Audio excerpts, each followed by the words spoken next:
All right, so everybody should have papers. Lesson 6, Judea under the Ptolemies. Okay, that's what we're going to be talking about tonight. We spent Sunday talking about the Diadochi, which are the successors to Alexander the Great's kingdom.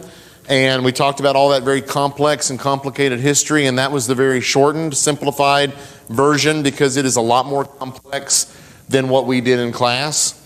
When we get to the lessons on the prophecies of Daniel, and we have parallel texts, the parallel text from Daniel, and then what's going on historically, you will, I think, get a feel for just how complicated that period is, because we go into details in that we don't go into details in the main class on that, because there's just so much. Okay, so probably we remember that the empire divides. Alexander's empire divides into several successor states. Only a couple of those are going to be really important for the Jews. Okay, the ones that are over there in Greece are not going to be all that significant for the Jews, and therefore not for our purposes in the class as such. But one of the groups that is important is the group we're talking about tonight, the Ptolemies. And sometimes I'm going to say Ptolemies, sometimes I'm going to say Ptolemies. I think both are correct. Take your pick. Okay, I won't be consistent. I'm just letting you know that up front. I won't be consistent in that pronunciation. So, if I'm wanting to geographically locate the Ptolemies, where are they? Egypt. They're in Egypt. Very good. All right, so let's dive into this, talk a little bit about the Ptolemaic kingdom. It lasted from just after the death of Alexander in 332 BC all the way up to 30 BC when it became a Roman province. We will return to these people later when they interact with the Romans, okay? That's a later class. That's in January, okay? That's way after the holiday. That's next year, all right? We'll just say it that way. So it lasted, though, basically 300 years, all right, that they're going to be around. So it's a pretty significant kingdom, pretty significant empire. One of the successor states. It's centered in Egypt, but it often controlled areas outside of Egypt, including and specifically and importantly for us, Palestine, because that's where the Jews are living. That's their homeland. They're living in a lot of other places as well, but that's their homeland, and so that's what's going to be important for us. It was involved in near constant warfare with the Seleucid kingdom. So you might go back and say from Sunday, well, we had the first Diadoch War, second Diadoch War, third Diadoch War, fourth Diadoch War, and there were others. Okay, so there's almost constant warfare between the Seleucids, who are in Asia, and the Ptolemies, who are in Egypt. And Palestine is the midpoint. It's the frontier between these two empires. And so a lot of the fighting is going to take place on their territory. Palestine is going to be that contested ground for much of this period. It remains under Ptolemaic control until about 198 BC. Okay, so it's going to be under their control for roughly 130 odd years before they're going to pass under Seleucid control. By the way, what do you think we're going to talk about Sunday morning? Judea under the Seleucids. Okay, that's the next topic. All right, so let's just pull up the map here. And remember, I'm going through in my notes here on my computer as well, just to give you an idea of our geography. Again, green down there, those are the Ptolemies, that's Egypt. Yellow up here, these are the Seleucids. We don't need to worry about the other colors right now. I might just point out that Rome and its allies are over here, and the Carthaginians are out here, subject for a later class, okay? So if you just look in this area here where you have green and yellow, that's straight down through Palestine. So you've got Jerusalem right there. It's the frontier area. It's contested territory off and on for a very long time. And remember, what does that mean for the people who are living there? Turmoil, warfare. It's unpleasant, okay? Because armies that march through take whatever it is you've got to feed their army. So if your grain harvest just came in and you're celebrating a bumper crop of grain, you're saying, wow, my family's going to eat really well this year. And then the Seleucids march through, or then the Ptolemies march through, and you may lose all of your grain, okay, what you don't succeed in hiding. So it's a very difficult time for the Jews. It wouldn't be a very pleasant time for anybody to live in, but of course they're the subject for us. All right. So looking at the Ptolemaic kings, there are 14 kings over that period, okay, of the Ptolemaic Empire. There are 14 kings. They are all called Ptolemy and then given nicknames, okay? So they all have that name. So if I pull somebody out and his name is Ptolemy such and such, you're going to know he's from what empire? Ptolemies, every single time. Okay, the Seleucids will have different names. All the Ptolemies have the name Ptolemy with some kind of a nickname. All right, some of their nicknames are actually kind of funny or made fun of, but we'll see that also as we go through these classes. Women were prominent in this dynasty. If I say Cleopatra, raise your hand if you know who she was. Raise your hand if you know who Cleopatra was. Come on, don't be shy. Everybody's heard of Cleopatra, the queen of the Nile, or Denial, that old country song, right? Oh boy, some of y'all got to be older to get that country song. Yeah, which Cleopatra? Because there were 7 queens whose name was Cleopatra, okay? 4 queens were named Berenice. So if you hear Cleopatra, don't always think that we're talking about that Cleopatra that gets mixed up with Rome, because there are 7 queens that have that name, all right? So again, they're important in the empire. These women were many times actually the sisters of their husbands, okay? So you can kind of try to get an idea for what's going on in that dynasty with crossbreeding, inbreeding, all right? Brother marries sister, they have children. Child grows up to be the next king. Child marries sister. Genetically, these people must have been really messed up, okay, eventually, without having to go down too many generations. But that was what's going on. By the way, it makes sense, doesn't it? What do you avoid? What do you avoid by marrying your sister? Contamination of the gene pool. You don't risk contamination of the gene pool. You keep power within the family. You don't have to worry about foreign alliances because your wife is now the daughter of the Seleucid king. All right? So by marrying within the family, you avoid some of that. They didn't understand DNA back then. Okay? These women often exercised power while their sons or brothers were too young to exercise it themselves. So they had a lot of power in this Egyptian empire. Okay? The Ptolemaic Empire. So let's look on at these folks.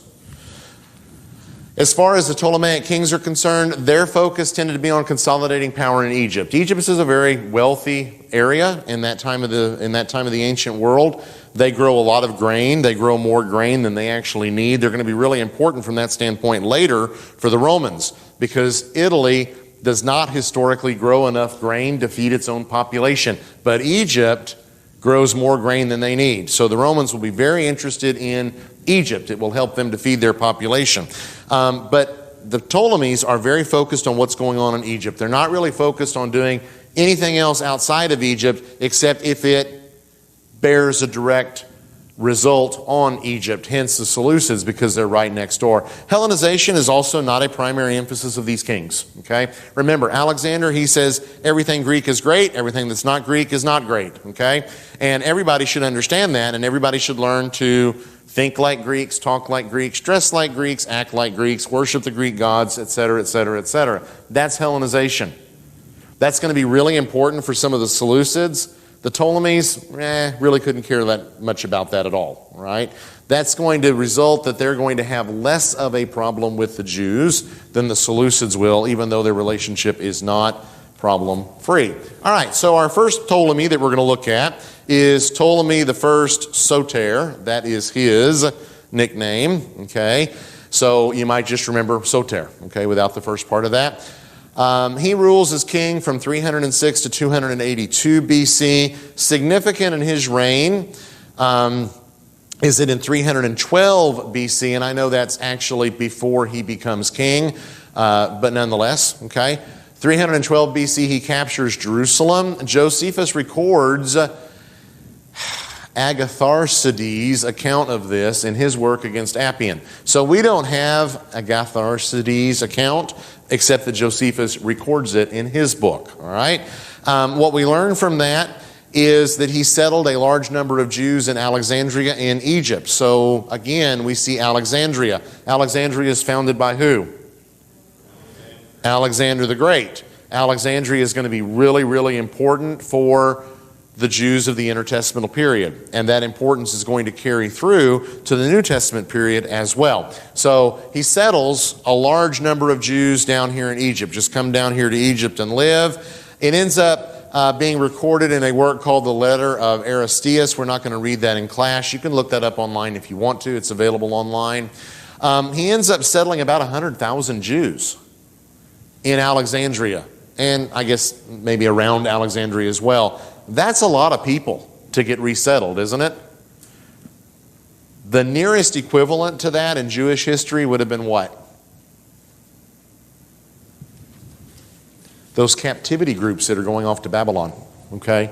This is a large number of Jews who are going down there. Included among them are 30,000 men who were armed and settled in garrisons. So he uses some of these people as troops. So 70,000 civilians, 30,000 men who are going to serve as troops for Egypt.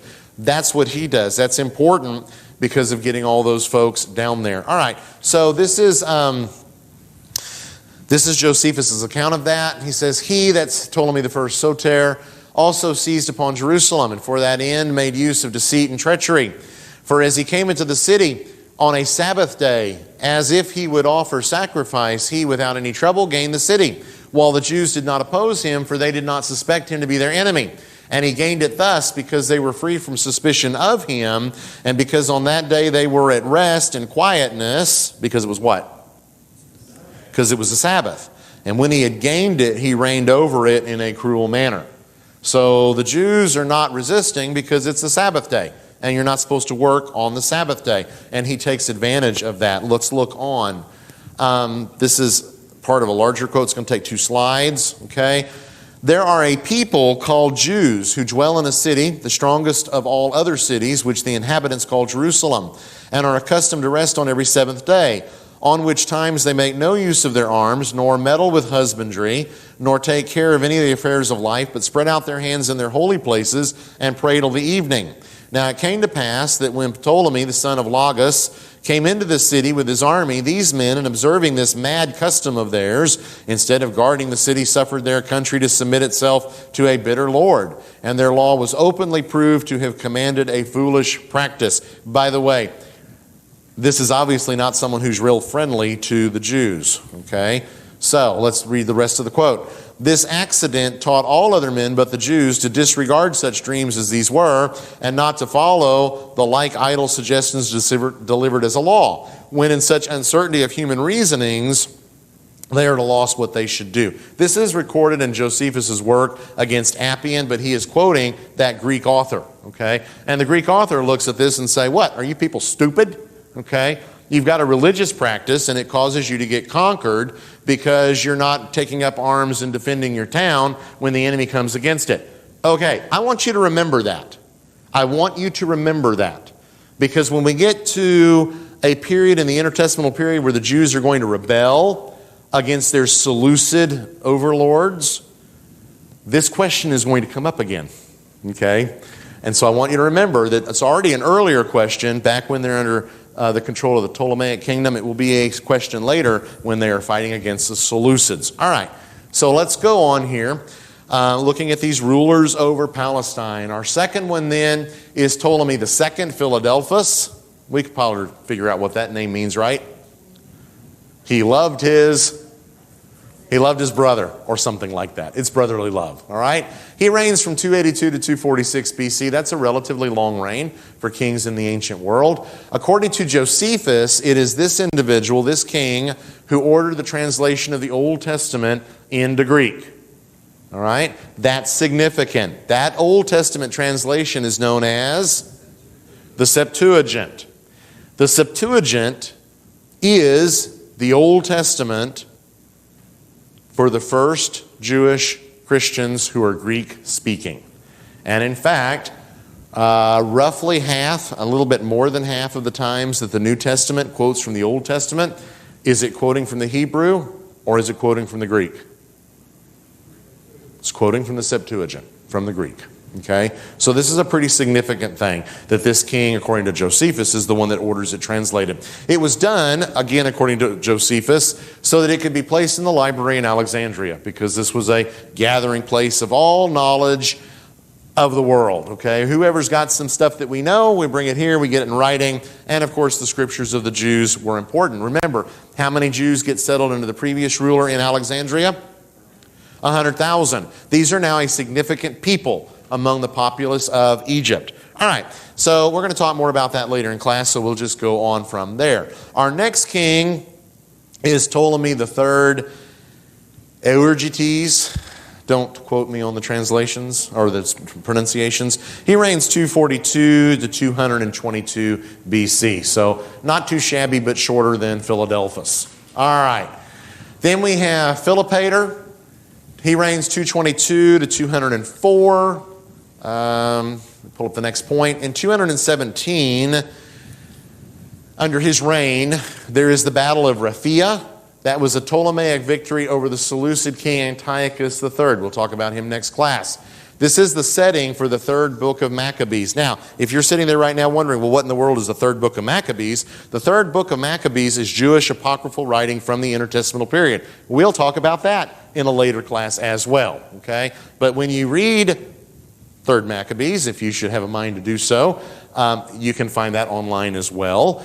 The setting for that is this battle in 217 BC. Interestingly enough, if you're going to have trivia, especially if you're ever on Final Jeopardy, this is the only battle ever by anybody, apparently, in which African elephants fought against Asian elephants. The Ptolemies had African elephants, and the Seleucids had Asian elephants. And in this battle at Raphia, these two armies met in battle, and both of them had these elephants. So if you were ever on Final Jeopardy, and the question is, in what battle was the only time that Asian and African elephants ever fought together? Your answer is going to be Raphia. You're going to win, and at least invite me out for coffee. That I pointed that out here in the class, and gave you fair notice if you happen to be on Final Jeopardy, okay? So I will also just point out that book, Third Maccabees, up there is a little bit of a misnomer because you have Second Maccabees, First Maccabees, Second Maccabees, Third Maccabees, Fourth Maccabees. We will actually read some from the first two of those books, not from the third and fourth, but the events of Third Maccabees actually take place earlier than the events of First Maccabees. I think George Lucas must have had this in mind when he did his thing with the Star Wars, right? I remember going to see the very first Star Wars movie. It was the first movie. It was. It was touted as the first movie. And then the second, The Empire Strikes Back, and then Revenge of the Jedi, I guess, the third. And then somebody decides to make prequels and go back and renumber them. So the first one is no longer the first one, all right? What is this? Well, Third Maccabees is out of order. It's actually before First and Second Maccabees. All right. Enough of that. We're not going to talk about that book in class other than just to mention it here and there. So let's look on. Our next ruler is Ptolemy V Epiphanes. Okay. He reigns from 205 to 180 BC. Do not confuse him with Antiochus IV Epiphanes. That's a Seleucid king. We're going to talk about him later. This is just Ptolemy V Epiphanes. What's important about him is that in 198 BC, he fights a battle against the Seleucids at Paneas, and the Seleucids win. Okay? Anybody, right now, without going farther in your notes, don't look farther in your notes. Anybody raise your hand, tell me if you know where Paneas is. Oh, come on, Aaron. This is your chance. What is that? Tick-tock, tick-tock, tick-tock, tick-tock, Final Jeopardy? I figured you'd know this one. Sorry. Caught you off guard.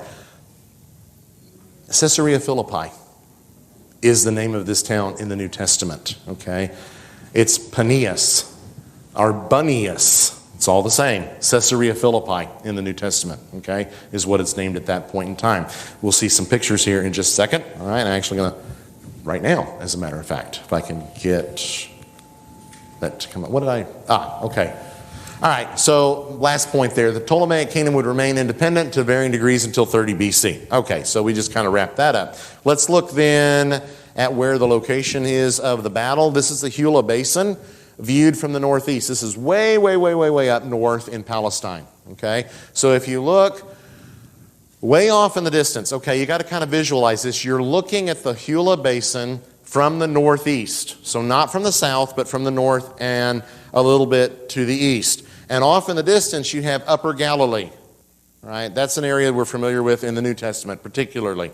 Paneas is down there where that arrow is pointed at. Okay, it's really hard to see. That's why there's an arrow for your benefit. The foreground of the photo are the foothills of Mount Hermon. We're familiar with Mount Hermon, right? Really tall mountain. If you do the geography of the Bible, lands, you do teach that, right, Aaron? The geography? I suspect you talk about Mount Hermon, right? All right, pretty significant up there in the north, okay? So you're in the foothills of Mount Hermon looking south, what would be southwest, okay? And Galilee, those hills off in the distance, that's Galilee, way off in the distance, okay? That's an area we're familiar with. All right, let's zoom in a little bit. Take a view of this. Mount Hermon now, we've switched directions. We're now looking at it from the south. Mount Hermon is off in the north in that picture. Right up there. What's on top of Mount Hermon? Snow, okay? Snow, lots of snow on top of Mount Hermon. You come down through the foothills. Paneas is then right there. Now you get a better view of it, okay? There at the base of these hills. All right. By the way, anybody know where Paneas gets its name? From Pan, okay? You know, the little half goat, half guy that plays the flute, right? Remember him from the Disney movie, if nothing else. The Disney cartoon, Hercules, okay? Well, yeah, sort of. Our English word panic comes from this guy, okay? So he's not a really nice guy, but he's worshipped in this place. There was a cave there, which we'll pull up. This is the cave of Pan. So in the ancient world, the Greeks worshipped the little goat god called Pan in that cave. Okay, and then later, it's going to be named Caesarea Philippi, and Jesus is going to be walking along through that area, not the city itself, it says the region, and he asks a really important question. What question does Jesus ask at Caesarea Philippi? Who do you think that I am? He actually asks a couple of questions. He says, who do people think that I am? Who do you think that I am? And who gives the good answer? Peter does. What's Peter's answer? You are the Christ, the Son of the living God. Okay, so that's where that happens, there at Caesarea Philippi, later.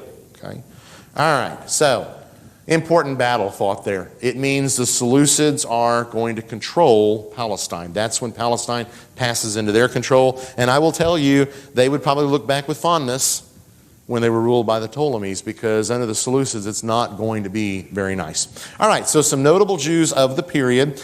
One of those is Simon the Just, otherwise not known as Simon the Second. He's of the house of Onias. He is the Jewish high priest from about 219 to 199 BC. Okay, the Ptolemies, generally speaking, administered these areas through the high priest, and so they're administering the Jews through Simon the Just. By the way, the fact that he's called Simon the Just should tell us what? Is he viewed favorably or disfavorably? Favorably, okay, by the Jews. All right. He's going to be a religious leader under both Ptolemy V. So Ptolemy V is from which empire? The Ptolemies. And Antiochus III is not from what empire? Not the Ptolemies, or otherwise his name would be Ptolemy. His name is Antiochus. He is a Seleucid. All right. Josephus, whoops, I'm off my notes. Here we go. Let's look on. I got ahead of myself. So he carries out several building projects in Jerusalem. Simon does. Josephus records that Antiochus III had ordered various building projects to be finished as a show of gratitude and goodwill. I like you guys like me. I want you to keep liking me, so what are we going to do? We're going to build stuff, and I'm going to give you the money to do that. And Simon the Just is going to carry that out. Antiochus III is a Seleucid, but he will get along by and large very well with the Jews. All right, which we can't say about another Seleucid ruler that we'll look at later. All right, so in the Apocrypha, which are these books that come from this period, they're Jewish writings. We'll talk about them later in class. But from those writings, we have a book called Sirach.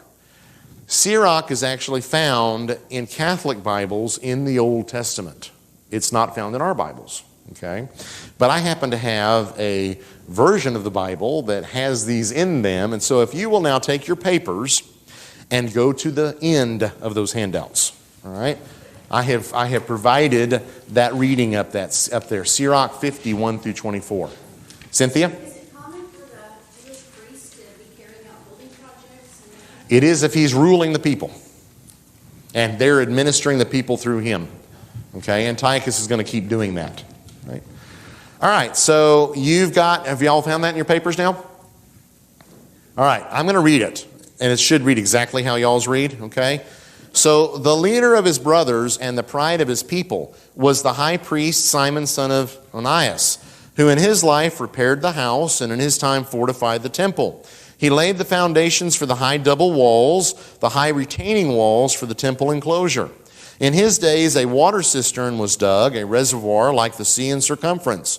He considered how to save his people from ruin and fortified the city against siege. How glorious he was, surrounded by the people, as he came out of the house of the curtain. Like the morning star among the clouds, like the full moon at the festal season, like the sun shining on the temple of the Most High, like the rainbow gleaming in splendid clouds. Like roses in the days of first fruits, like lilies by a spring of water, like a green shoot on Lebanon on a summer day. Like fire and incense in the censer, like a vessel of hammered gold studded with all kinds of precious stones. Okay, stop for a minute. Now, if you didn't think that the Jews liked this fellow, you should definitely know that by now. This is a lot of praise being heaped on someone. Okay, as a matter of fact, I'm not sure I can think of any parallel passage in the Old Testament with this kind of praise directed towards a person. All right, let's read on. 10. Like an olive tree laden with fruit and like a cypress towering in the clouds, when he put on his glorious robe and clothed himself in perfect splendor, when he went up to the holy altar, he made the court of the sanctuary glorious.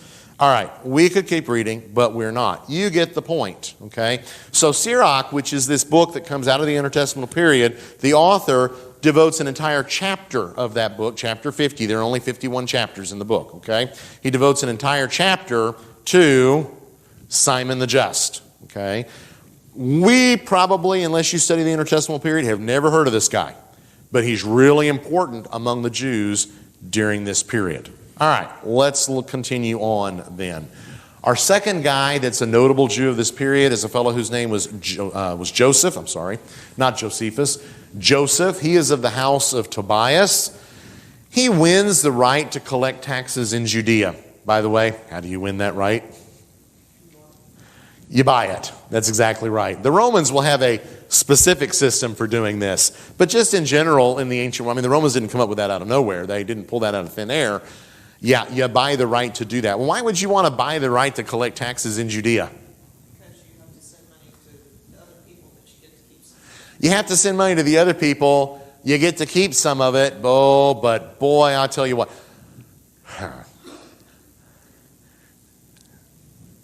You get a letter in the mail tomorrow from the IRS.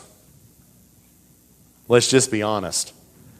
Every single one of us in this room is going to be nervous about opening that letter, right?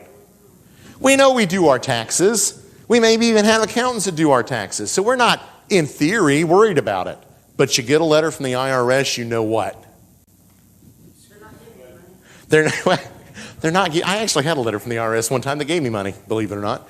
We filed our taxes wrong and we didn't get enough of our refund, and they refigured it for us. And actually, well, I was shocked. Okay. It's not usually a good thing. It usually means you're going to have an audit, and everybody knows that's a pain. Even if there's nothing wrong with your taxes, it's just a pain. The IRS has probably more power domestically than any other entity of the U.S. government. You know, the Department of the Navy, I'll say this for Drew's benefit because he can't. Department of the Navy may have aircraft carriers, but that's nothing in comparison to what the IRS has, right? Okay.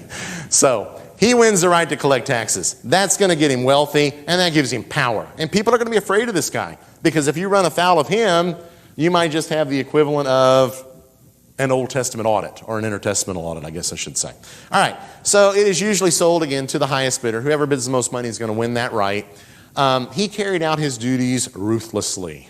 So if you're thinking, let's see, Robin Hood and King John and the Sheriff of Nottingham, he's King John and the Sheriff of Nottingham rolled into one, okay? He carried out his duties ruthlessly. I am here to collect taxes, and I am going to collect taxes. And he was so good at doing this that when the changeover goes from the Ptolemies to the Seleucids, what happens to Joseph? He stays on, okay? The Seleucids keep this guy. He's going to keep doing that job even under Seleucid rule. That's pretty significant because usually when there's a change in empire, what happens? You get rid of all the people that were serving the old empire and you put your people in. Not this guy. This guy stays in power, all right? It's like we're having a shift in power here in the United States. What did President-elect Trump start to do the very next day after the election? He started deciding who's going to be in his cabinet, started naming who he's going to appoint as ambassadors, and all those old people, they're not old, but all those people that were in power under Biden, if they're highly placed, where are they going to be? They're going to be out, okay? Because Trump's coming in and he's got new people, all right? New appointees. So when somebody stays from one empire to the next, it tells us that somebody likes the job he's doing. And if you're an emperor, collecting taxes, if you're doing that well, yeah, that's a good thing. We like that. So you just stay on and keep doing that. All right. So this house of Tobias is actually mentioned in Scripture. If you will take your Bibles and go to Nehemiah chapter 2. Nehemiah chapter 2.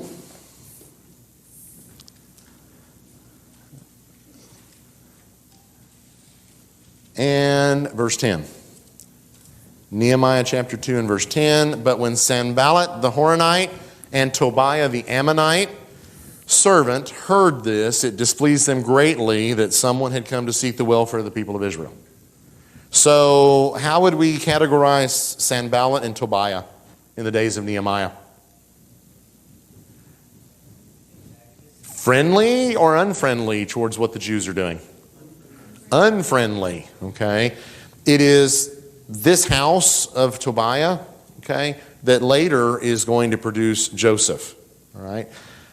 So, let me pull up my next points here. He's going to continue to play a part in Jewish history, all right? His household will. This family was generally quite willing to compromise with efforts at Hellenization, even at the price of loyalty to God's law.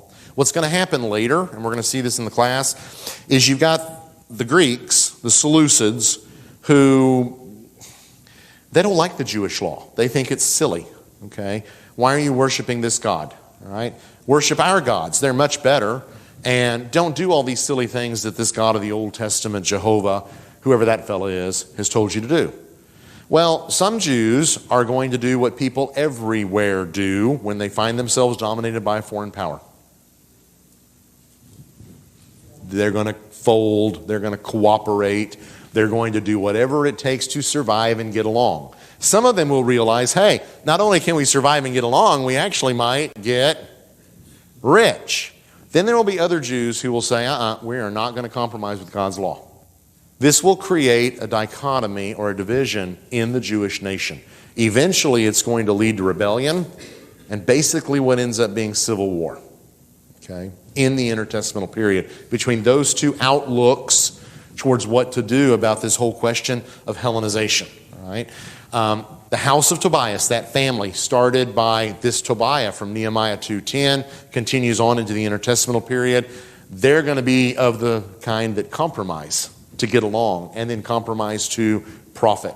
By the way, in case you were wondering, he's called an Ammonite there. Ammonite is probably a reference to where he held jurisdiction, not his ancestry, okay? Because in the intertestamental period, these people are Jews, okay? They're not Ammonites. They're not foreigners.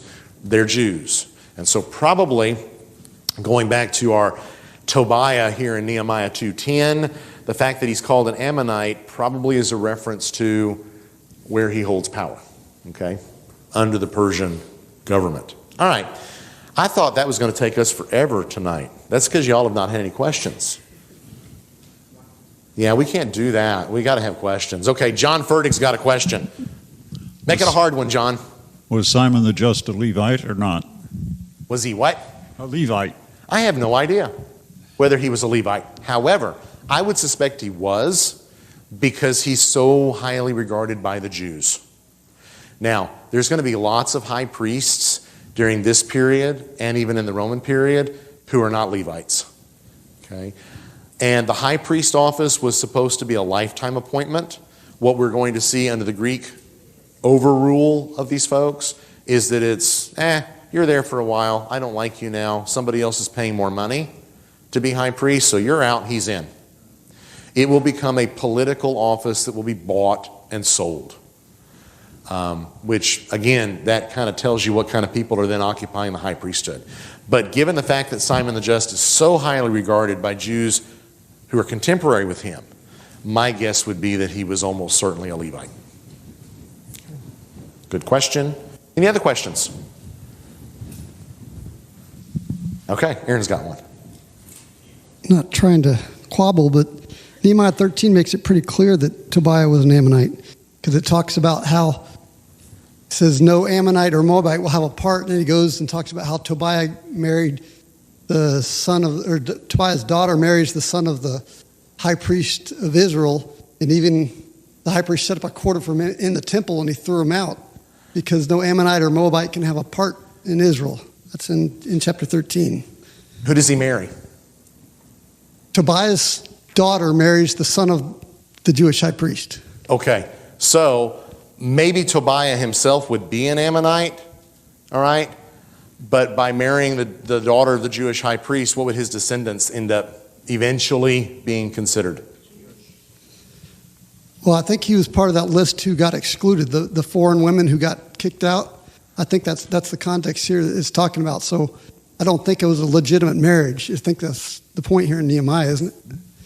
Well, by the time we get to the intertestamental period, they're Jewish people. Oh, yeah, I think your point before is probably pretty valid, that if he was an Ammonite, he tried to assimilate in, and now he doesn't really care about the Jews. He's just trying to be whoever he can be to get ahead in life, is the impression I get. Okay. Yeah, it may be questionable there in Nehemiah 2 and verse 10 as to whether he's an Ammonite by blood or whether it's referring to something else. That could be a point that we could discuss and look at. But by the time we get to the intertestamental period, they are Jews.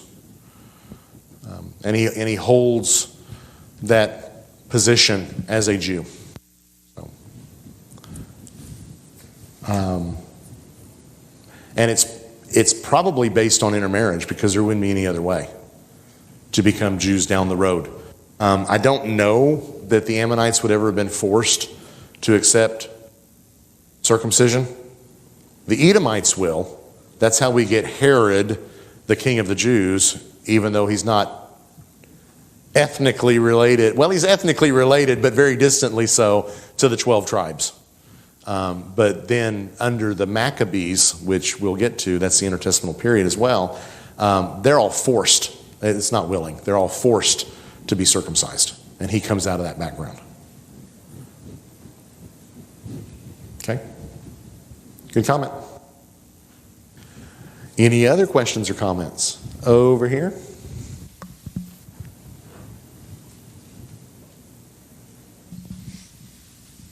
I just want to know why Sirach, why it's left out of the Bible. Why Sirach is not in the Bible? Right? The answer to that, we're going to talk about when we get to the Jewish writings, okay, when we look at them as a whole. But the reason it's not in the Bible is because it wasn't inspired by God. And the Jews never accepted it as inspired by God. So how is it in the Catholic Bible, but it's not in the Jewish Bible? Might be a follow-up question to that. And the answer is because when... I don't want to explain this. When it all goes back to the Septuagint, which is that Greek translation of the Old Testament, because in some copies of the Septuagint, these non-inspired books were included in those, and so they got into the Old Testament in certain quarters in that way. But when you look at what Jews themselves considered to be inspired, they never considered Sirach to be an inspired book. Not 1st Maccabees or 2nd Maccabees either. Certainly not 3rd Maccabees and 4th Maccabees.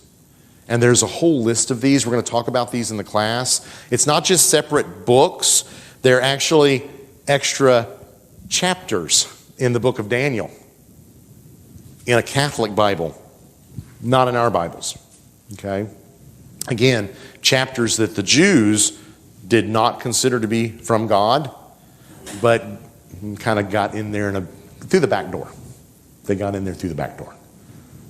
Does that help out? Let's come back up, Caleb, for a follow-up.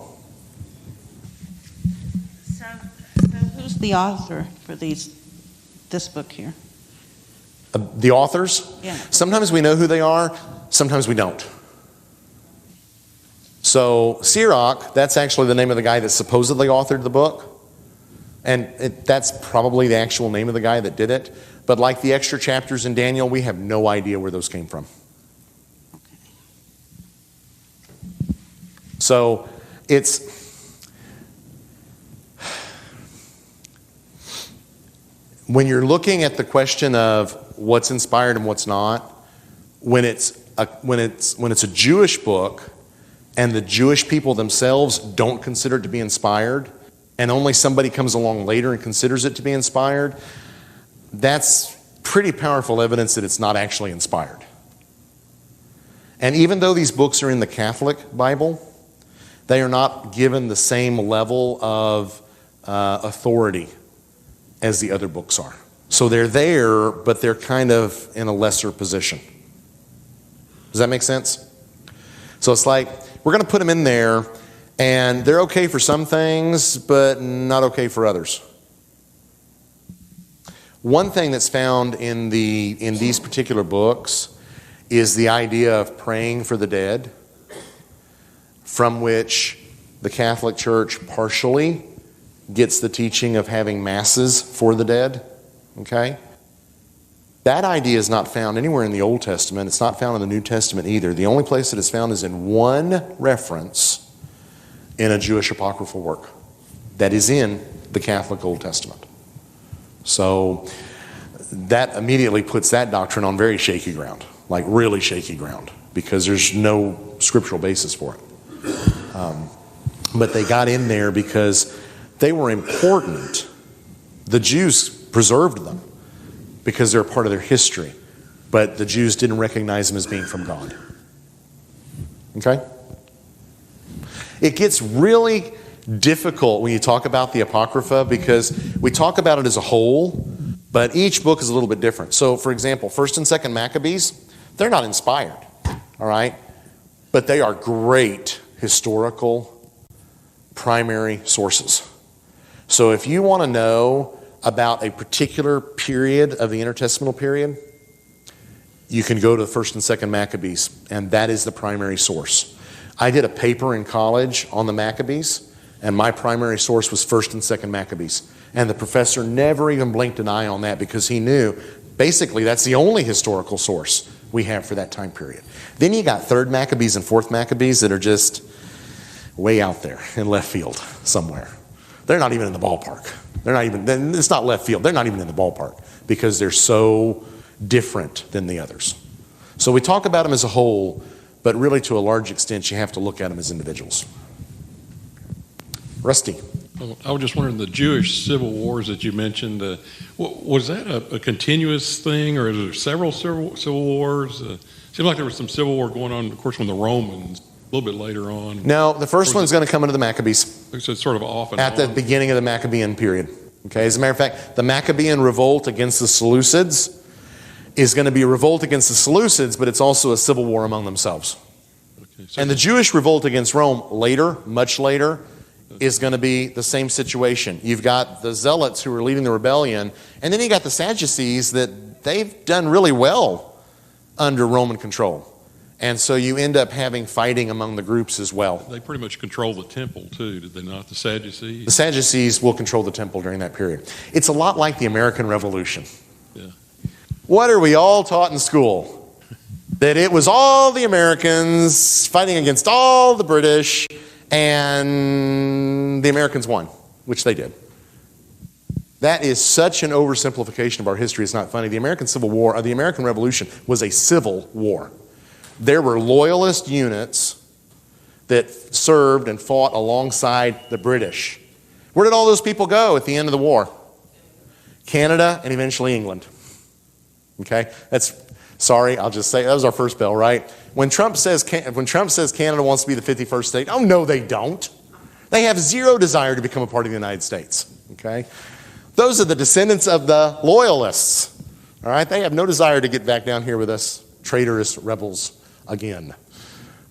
So we simplify some things historically because it's easy to do that.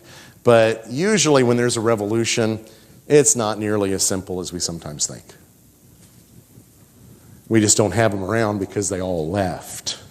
By the way, those loyalists, some of them actually went to Louisiana and settled. There was a little settlement in Louisiana of loyalists. That was more or less in Britain. Here they were just called loyalists, I think, for the most part. But these folks left what was then the United States, moved to Louisiana, and settled there, and then eventually they got absorbed into America anyways. So there, yeah. But I guess they thought that wasn't going to be an issue where they were going. Hindsight's 2020. Yeah, but that tension between different parties in Judaism is going to start in the Hellenistic period. You see it in the Old Testament too. I mean, it's not just in the Hellenistic period. After all, you've got Jeremiah, right? Telling the kings of Judah, you need to repent. And they're not listening, right? You've got the northern kingdom of Israel that are serving the Baals instead of worshiping God. So you've already got it in the Old Testament. Then you have it in the intertestamental period because of Hellenization. Then you got it in the Roman period because are we going to cooperate with the Romans or not? And some did and some didn't.